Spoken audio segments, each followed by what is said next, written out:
Assalamu alaikum wa rahmatullahi wa barakatuh. Today we have a special guest. A guest that has an amazing story. She was captured by the Taliban. Later she was released. And later she became Muslim. Amazing story. Today we have with us Sister Yvonne Riddley. Sister, welcome to the show. Thank you very much. Salam alaikum. Alaikum assalam wa rahmatullahi wa barakatuh. Sister, you have an amazing story.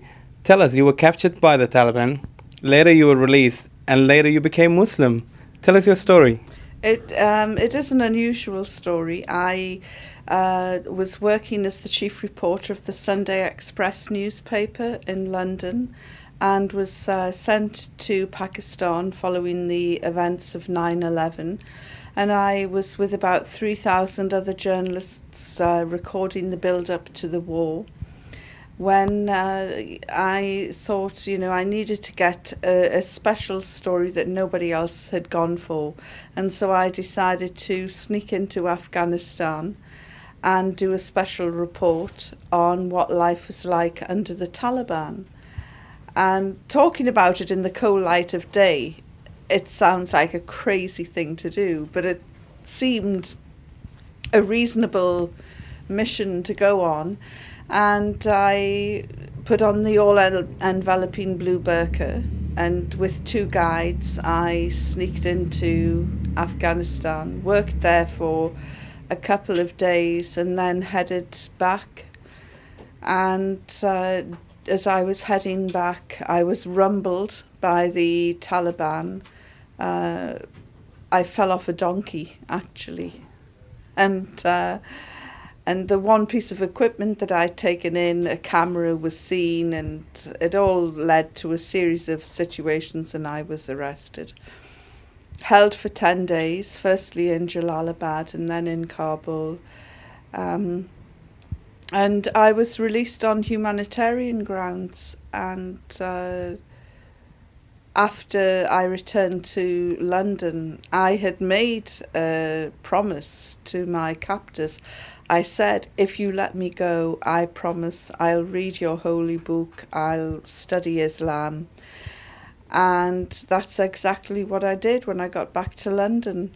Partly because I'd made a promise, but partly because I realised in those 10 days observing the Taliban that their faith was a way of life. It was the way they ate, slept, breathed, behaved.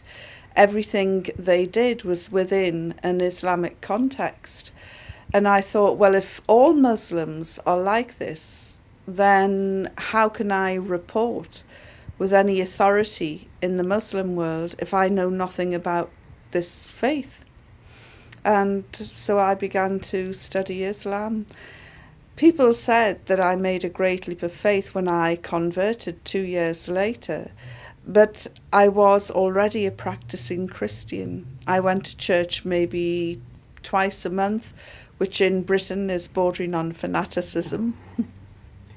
But, I was praying to the same God, just a different methodology. And after 2 years of studying Islam, it felt right for me to make that change.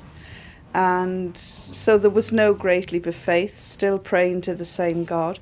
What there was a big change of lifestyle.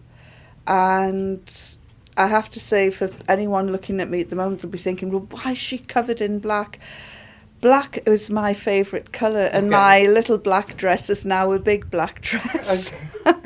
So, that's, if people are wondering why, that explains that. And I haven't looked back. I led not a bad life before, but since I've become a Muslim, I feel as I'm more fulfilled and leading a more meaningful life. And putting on a hijab doesn't mean that you stop doing things. In fact, far from it. I've been into war zones.